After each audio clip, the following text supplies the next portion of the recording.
इतने कम समय में करोड़ों लोगों का पुनर्वीक्षण नहीं हो सकता है। संसद से मार्च भी करने वाले हैं चुनाव आयोग के कार्यालय तक। अगर आप सही नियत से ये एसआईआर लाए हैं तो फिर इस पर चर्चा से क्यों भाग रहे हैं? कैसे ये आ गया कि इतने लाख लोग मर गए हैं, इन लोगों का नाम डबल है। हमारे बिहार में हैजा प्लेग फैला था, कितने लोग मर गए। तेजस्वी यादव का नाम कट गया, बोल रहे हम चुनाव हुआ कैसे लड़ेंगे। मजाक बनाए हैं, लोकतंत्र मजाक है। आज इस शहादत में आपका कोई योगदान नहीं है और आप जो है राजा बन गए हैं। 2020 का विधानसभा चुनाव जब हुआ, रिजल्ट आया तो उसमें मार्जिन कम था। बिहार में जो माने बेरोजगारी की हालत है सब में तो इनकी नाक जो है कटी है। हमेशा बाढ़ आती है, हम लोग भय के साए में जीते हैं। ठोकर बांध तो बना, लेकिन लोगों ने शिकायत किया कि भाई बालू की जगह मिट्टी भर दिया गया। पिछले साल भी बाढ़ आई थी, उस समय 64 घर जो है और एक मंदिर गंगा में समा गए। दर्जनों पोकलेन लगा करके बालू और मिट्टी का खुदाई किया सड़क निर्माण के लिए। पनोरमा ग्रुप, जो सोचता है वो करता है। नमस्कार, आप देख रहे हैं न्यूज हाट। मैं हूं कुमोद कुमार। बिहार में एसआईआर को लेकर लगातार विपक्षी नेताओं जो है लगातार जो है मोदी सरकार और चुनाव आयोग से सवाल उठा रहे हैं। हमारे साथ ज्यादा बातचीत करने के लिए आरा से सांसद कॉमरेड सुदामा प्रसाद हैं। सर, आप लोग लगातार मुद्दा उठा रहे, लेकिन चुनाव आयोग मान कहाँ रहा है? ठीक है, इतिहास ये जरूर कहेगा कि हम लोगों ने चुप्पी नहीं साधी। हम लोगों ने इसका विरोध किया, सड़कों पर विरोध किया। 9 जुलाई को जो अ, बिहार में शानदार बंद हुआ, आम हड़ताल था उस दिन देश में 4 श्रम कोडों के खिलाफ में। जी। तो हम सदन के अंदर भी, बिहार विधानसभा के अंदर, लोकसभा के अंदर और बाहर भी हम इसे कह रहे हैं कि भाई ये ठीक नहीं है। इतने कम समय में करोड़ों लोगों का पुनर्वीक्षण नहीं हो सकता है और हमारी शंका है कि ये भारतीय जनता पार्टी विधानसभा चुनाव में अपनी हार देख करके वोटर लिस्ट से नाम गायब करने का इन लोगों ने माने षड्यंत्र रचा है, जिसमें 65 लाख लोगों का नाम माने निकाला गया। सर, आप लोग संसद से मार्च भी करने वाले हैं चुनाव आयोग के कार्यालय तक 8 तारीख को। क्या फिर से डिमांड वही रहेगा या मानेंगे चुनाव आयोग? वो माने तो वही बताएंगे मानेंगे कि नहीं मानेंगे। लेकिन हमने कहीं ये नहीं देखा कि कोई सरकार इतनी जो है कहिए कि तानाशाही रुख अख्तियार कर सकती है। कि हम लोग एसआईआर पर चर्चा की मांग करते रहे, लेकिन चर्चा की मांग को स्वीकार नहीं किया गया। ऑपरेशन सिंदूर पे तो चर्चा होगी ना सर? हाँ, तो इस पर क्या हर्ज है चर्चा कराने में? अगर आप सही नियत से ये एसआईआर लाए हैं तो फिर इस पर चर्चा से क्यों भाग रहे हैं? आप चर्चा से क्यों भाग रहे हैं, आपको ये जवाब देना होगा। आपने माने अचानक आपके दिमाग में कैसे ये आ गया कि इतने लाख लोग मर गए हैं, इन लोगों का नाम डबल है, या फिर दूसरे दूसरे जगहों पर जा कर के रह रहे हैं? ये अचानक आपके दिमाग में आया और आपने शुरू कर दिया। ये मामूली बात है करोड़ों लोगों का पुनर्निरीक्षण करना। हमारे बिहार में हैजा प्लेग फैला था, कितने लोग मर गए, लाखों मर गए, जो दिखा रहे हैं कि लाखों मर गए या पलायन कर गए। या पलायन कर गए। तो मान लें कि जो कोई बिहार से बाहर रह करके बिहार में वोट नहीं डालेगा, वोट होगा तो नहीं आएगा, रोजी रोटी के लिए दिल्ली हरियाणा पंजाब नहीं जाएगा। यानी आप लोग कह रहे हैं कि 20-22 साल में या तो लोग मर गए 65.5 लाख या तो चले गए। ना ना, ये तो ये सब लोग तो वोट अगर दिए हैं पिछले चुनाव में, तो माननीय प्रधानमंत्री जी के पार्टी को एको वोट नहीं मिला होगा उसमें। नीतीश जी को एको वोट नहीं मिला होगा। यही लोग वोट दिए ना भाई 2024 के लोकसभा चुनाव में। जी। हाँ, यही लोग 2003 के बाद का विशेष पुनर्निरीक्षण करा रहे हैं। तेजस्वी यादव का नाम कट गया, बोल रहे हम चुनाव हुआ कैसे लड़ेंगे। अब सोचे तेजस्वी यादव के साथ ऐसा हो सकता है तो आम जो भूमिहीन गरीब किसान है, रिक्शा टमटम ठेला टेम्पू चलाने वाले, फुटपाथी दुकानदार हैं, झाड़ू पोछा करने वाली महिलाएं हैं, खेतों में रोपनी कटनी करने वाली महिलाएं हैं, उनकी क्या दशा हो। ये सोचने वाली बात है। सर, ये बताइए कि आप लोग 8 अगस्त को तो मार्च करेंगे, पार्लियामेंट से चुनाव आयोग का घेराव करेंगे, और दूसरी तरफ 10 तारीख को भी आप लोग जो है सासाराम से पूरे बिहार भर में घूमेंगे। राहुल गांधी, तेजस्वी यादव साथ में एसआईआर के मुद्दे को लेकर।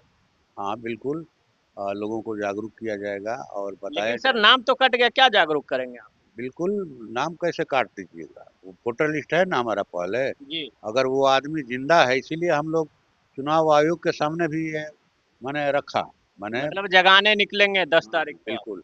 ये रखा अपनी शंका को कि आप जो वोटर लिस्ट दे रहे हैं पार्टियों को, तो सबसे पहले तो आप ये बताइए कि किस बूथ पर किन लोगों का नाम काटा, जी किस विधानसभा में फिगरा करके दीजिए अलग अलग कि हाँ इतने लोगों की मौत हो गई है फलाना बूथ पर, जी या इतने लोगों का नाम डबलिंग है, जी या फिर इतने लोग जो है बाहर चले गए अब यहाँ नहीं रह रहे हैं इसलिए इन लोगों का नाम काट रहे हैं। जी अब एक थोक भाव में बता दीजिएगा कि फलाना विधानसभा में 2 लाख लोगों का नाम कट गया या 50,000 लोगों का नाम कट गया, ये मान्य नहीं होगा।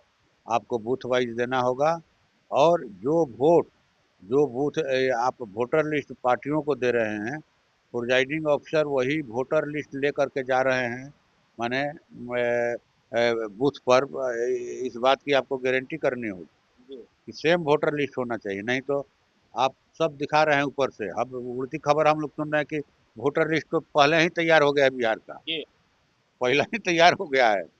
तो जो वोटर लिस्ट पहले से तैयार है वो लेकर के जाएंगे प्रिजाइडिंग ऑफिसर बूथ के अंदर, और जो आप बाहर में वोटर लिस्ट विभिन्न पार्टियों को दे रहे हैं उसमें दोनों में विषमता फर्क नहीं होना चाहिए, फर्क होगा तो फिर तो होगा, विरोध होगा इसका, जनता विरोध करेगी। मजाक बनाए हैं, लोकतंत्र मजाक है।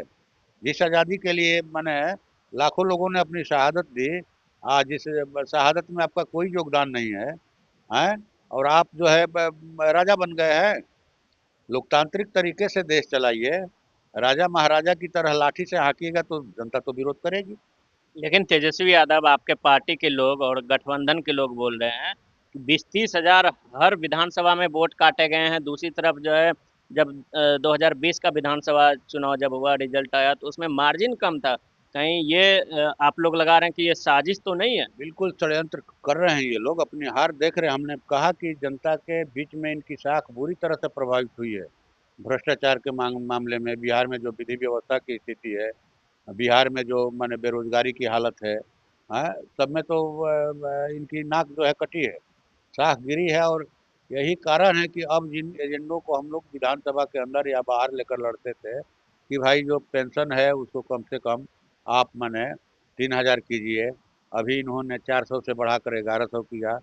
200 मुफ्त बिजली, 200 यूनिट फ्री बिजली की हम लोग मांग करते थे, तो उसको 125 माने यूनिट किए।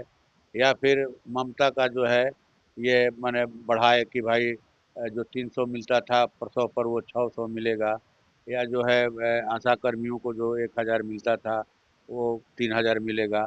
तो या फिर सुन रहे हैं कि आंगनबाड़ी सेविका या रसोइया का भी बढ़ाने वाले हैं। जी तो ये तो दबाव है भाई, हम तो मांग कर रहे हैं, और गठबंधन की सरकार जो है उस दिशा में काम भी कर रही थी। जी रोजगार का मामला हो या स्कीम वर्करों के माने को सम्मानजनक माने वेतन देने का मामला हो, ये तो सरकार काम कर रही थी, लेकिन इन लोगों ने सरकार गिरा दिया।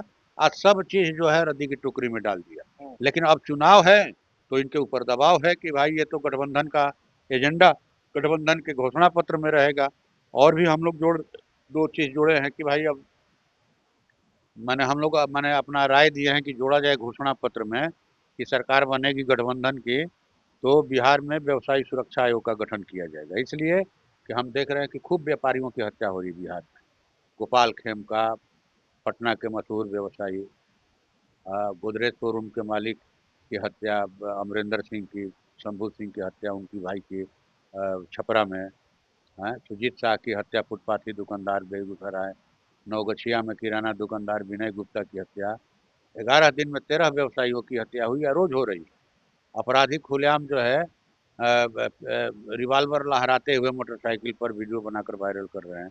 नेता प्रतिपक्ष के आवास के सामने गोली चलती है। लेकिन हाँ, मांझी जी कह रहे हैं कि सुशासन की सरकार है, हत्या जो कर रहे हैं अरेस्ट हो रहे हैं। हाँ, हाँ, ठीक है, सुशासन की सरकार है तो पूरी दुनिया देख रही है कि कितना सुशासन है बिहार में। छोटी छोटी बच्चियों के साथ बलात्कार है, बलात्कार के बाद हत्या, खास करके दलित बच्चियों के साथ, माने ये सुशासन है, इसी को सुशासन कहते हैं। सर एक एक एक चीज और है कि आप लोग लगातार ये बात उठा रहे हैं कि सीएजी की एक रिपोर्ट आती है, आप लोग बता रहे हैं कि महागठबंधन के लोग बता रहे हैं 70,000 करोड़ का घोटाला हुआ। इसका सीएजी की रिपोर्ट का कोई हिसाब ही नहीं मिला 70,000 करोड़ का। बिल्कुल 71,000 करोड़ का घोटाला ये हम नहीं कह रहे हैं, गठबंधन नहीं कह रहा है, ये जी की रिपोर्ट कह रही है। हम्म। कि 71,000 करोड़ रुपया का कोई हिसाब नहीं है। तो मुद्दा उठाइएगा सर चुनाव में? बिल्कुल उपयोगिता प्रमाण पत्र इन लोगों ने जमा नहीं किया। अच्छा। एक बार एसीडीसी बिल घोटाला हुआ था अच्छा। कि जब माने मार्च वित्तीय वर्ष खत्म होता है किस लेकिन मार्च एनडीए को, के लोग बोलते हैं कोई घोटाला ही नहीं हुआ, सुशासन बाबू है। तो ये लोग दिखाएं कि कहाँ है उसका उपयोगिता प्रमाण पत्र। 71,000 जो खर्च किया गया, या तो कैग झूठ बोल रहा है या फिर ये एनडीए के नेता सरकार के मंत्री झूठ बोल रहे हैं। दो में से एक ही होगा ना। लेकिन आप लोग आरोप लगा रहे हैं कि अफसर मंत्री सब मिलकर डकार गए। हाँ तो क्या हुआ पैसा भाई, डकारे नहीं तो क्या हुआ, कहाँ इन लोगों ने धर्मशाला बनवाया उससे, कहाँ जो है गरीब जनता, उसी के लिए तो पैसा था बजट का। बजट तो इसे, अब बिहार सरकार का बजट 3,17,000 करोड़ का 25-26 का, भारत सरकार का बजट जो है 50,60,345 करोड़ का वित्तीय वर्ष 25-26 का। तो ये पैसा लूटपाट के लिए है, लूटपाट के लिए नहीं है ना। अब पूरा गांव जो है माने गांव का गांव बढ़ बह गया जो है, और ये आप माने मजाक बनाए हैं।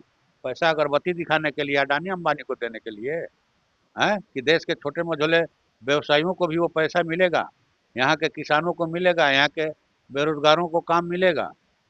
काहे के लिए पैसा भाई, पैसा माने आपके लूटपाट के लिए। लग रहा है कि चार ही लोग इस देश में काबिल रह गए। एक आखिरी सवाल सर, आपके लोकसभा क्षेत्र में गंगा नदी के कारण जो कटाव जारी है, जवनिया गांव में आप गए थे, क्या समस्या थी सर? काफी वीडियो पूरा वायरल हुआ। पूरा गांव जो है गंगा जी में समा गया, पूरा गांव। हम्म। 4-5 घर आप बसे हैं। लोकसभा में भी मुद्दा उठाए। हाँ, हम जीत कर आए हैं। उसी समय चुनाव प्रचार करने गए थे तो वहाँ के जो गरीब गुरबे हैं बताए कि भाई हमेशा बाढ़ आती है, हम लोग भय के साए में जीते हैं, ठीक ना। तो हमने जैसे ही मौका मिला 1 जुलाई 2024 को, हमने लोकसभा के अंदर ठोकर बांध की मांग किया। तो ठोकर बांध तो बना, लेकिन लोगों ने शिकायत किया कि भाई बालू की जगह मिट्टी भर दिया गया उसमें। गए थे हम जांच के लिए भी देखे, तो कार्रवाई हुई सर उस पर? अब क्या करेंगे, हम लोगों ने तो मांग किया है, माननीय प्रधानमंत्री जी को भी चिट्ठी दिया है, और आकर के हम बात किए यहाँ भी, जिला प्रशासन से भी बातचीत किए थे। तो मूल मामला, वो मामला तो एक है ही जी। कि थूक से जो है सतुआ सानने का प्रयास हुआ। काफी ये चीज वायरल हुआ, थुक से सतवा हाँ, साल। यहाँ यहाँ से जवैनिया से लेकर कहलगांव तक चले जाइए, 1,000 करोड़ रुपया जो है जी। का ठोकर बांध बना था, लेकिन सब जो है गंगा में ये हो गया। इसलिए हाँ कि बढ़िया बढ़िया से काम नहीं हुआ, यही बात है। बाढ़ लूट होती है, मार्च लूट होती है, उसी ढंग से बाढ़ लूट होती है, जिसका कोई ऑडिट नहीं होता है। और एक बड़ा कारण है, इस बार जो पिछले साल भी बाढ़ आई थी, उस समय 64 घर जो है और एक मंदिर गंगा में समा गए थे, गंगा जी में, जी। ठीक ना। और हम लोगों ने सवाल उठाया मुआवजा का, तो 59 लोगों को 1,20,000 रुपया दिया वहाँ इंदिरा आवास के लिए, और 29 लोगों को खला में ज़मीन दिया, 3 डिसमिल ज़मीन का पर्चा दिया। तो ये काफ़ी नहीं, जिनका जो नुकसान हुआ उस हिसाब से आपको मुआवजा देना होगा। अभी अब प्रशासन कह रहा है कि 105 घर अभी इस साल गंगा में गया, और वहाँ के लोगों का कहना है कि 300 से ज़्यादा घर, अब कुछ बचा ही नहीं। 2 वार्ड का गांव है, माने दामोदरपुर पंचायत में जवैनिया गांव 4-5 वार्ड का पंचायत है, तो करीब 500 घर थे वहाँ। तो वो कुछ गांव बच गए हैं और गंगा जी में विलीन हो जाए। इसका मूल कारण है कि 2022-23 में आरा मोहनिया 4 लेन सड़क के निर्माण के लिए माने ठेकेदारों ने गांव के सामने, जवैया गांव के सामने गंगा नदी में दर्जनों पोकलेन लगा करके बालू और मिट्टी का खुदाई किया सड़क निर्माण के लिए। गहरा गड्ढा हो गया। तो इस बार जो बाढ़ आई वो ज़्यादा माने कहे कि भयानक थी, और पूरा आर आर जो है वो माने माने कहे कि भरा करके गिर गया। लोग तो आँख के सामने देख रहे हैं, घर जा रहा है। एक पांडे जी का घर था, 40 लाख की 50 लाख घर बनाने में लगा। आप उनको 1,20,000 दीजिएगा, उनको जिनका जो घर लगा है लागत दीजिएगा ना, मेहनत जो लगा सो परिवार का लगा, ये दीजिएगा ना। तो एक तो ये, दूसरा उसका हम लोगों ने कहा था कि आप रेगुलर ठोकर बांध भी जो बनाइए। गांव शुरू होने के पहले 500 मीटर उधर से, नौरंगा गांव के उधर से भी, जवनिया के जो उधर है आपको माने पीछे में, और गांव जहां ख़त्म होता है उसके बाद 500 मीटर तक आप रेगुलर बांध बनाइए, रेगुलर, जी। बीच में खाली मत छोड़िए, और नहीं तो वो मिट्टी का कटाव हो जाएगा। हुआ यही भी, जब अरार पर माने जल का दबाव बढ़ा तो जहाँ मिट्टी था उसको माने काटा, धार ने काटा, और एक एक करके माने गंगा जी में गांव समाते गए, एक घर समाते गए। तो हमारी तो ये भी मांग है कि उस मिट्टी और बालू की जो खुदाई करके ले गए यहाँ से, उसकी जांच हो। वैसे लोगों पर भारी अपराध है, उनको दंडित किया जाए, जो माने न्याय की धाराएं हैं उसके तहत। और बक्सर से लेकर कोइलवर तक कंक्रीट का ठोकर बांध बने रेगुलर, कहीं खाली नहीं छोड़े। और तीसरी मांग है कि 49 जगह पर जवैनिया गांव के हर घर के लोगों को, जिनका घर गंगा जी में समा गया या हम कहेंगे कि अब समाने वाला है, उन तमाम लोगों को 5-5 डिसमिल जमीन 49 जगह पर दीजिए, गढ़ा में मत दीजिए। और जिनका जो बर्बादी हुआ है उस हिसाब से मुआवजा दीजिए, और अतिरिक्त 25 लाख का मुआवजा दीजिए, ताकि लोग फिर नए सिरे से अपना जीवन शुरू कर सके। और कम से कम 6 महीने तक वहाँ बांध पर जो सामुदायिक किचन चल रहा है उसको चलाया जाए, रोशनी की व्यवस्था रहे हमेशा, माने अंधेरा नहीं रहे, और लोगों को माने तिरपाल दिया जाए। ठीक ना? अब तो गांव में जो हाई स्कूल है, मिडिल स्कूल है, वो भी कटाव के कगार पर है, उसको बचाने की व्यवस्था किया जाए। और हम तो गए थे वहाँ, गए थे, फिर धरना भी वहाँ हुआ।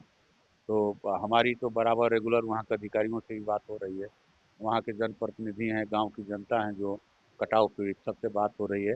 और हमारी पार्टी के डीएम वाला मामला पार्लियामेंट में था कौन डीएम वाला? अभी जो लास्ट इंटरव्यू चल रहा है। ना ना, उस समय तो वो मैंने उठाए थे, मैंने वो बहुत पुराना मामला है वो।